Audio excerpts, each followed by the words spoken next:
Dinner নিয়ে বসে পড়েছি বন্ধুরা। ডিনার মেনুতে কী আছে বলো তো? ওল মাখা আর তার সাথে ভাত। ছোটো থালায় ভাত নিয়েছি অল্প করে, আর অল্প করে ওল মাখা নিয়েছি। রাত্রেবেলা বেশি হেবিজিবি খেলে হজম হয় না, জানো তো। একটু লেবু বা আচার হলে ভালো হতো।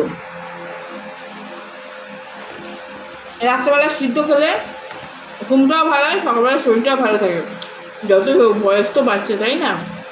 এখন কি আর আগের মতন হজম করা যায়? এবার অনেক কিছু খেতাম, এখন বেশি রাত্রেবেলা ভারী খেয়ে দিলে তো সকালবেলা শরীরটা খুব খারাপ লাগে। নিরামিষ, আর নিরামিষ কী পদ খাবো বলো তো? প্রত্যেকদিন সয়াবিন, পনির, নিরামিষ হলে আর ভালো লাগে না খেতে। ওল নিলাম, ওলের দামটা অনেক বেশি নিল, জানো তো, 80 টাকা কিলো নিল। তোমাদের এলাকায় কী দাম ওলের অবশ্যই জানাবি। 80 টাকা কিলো দিয়ে ওল খেতে বড্ড গায়ে লাগে।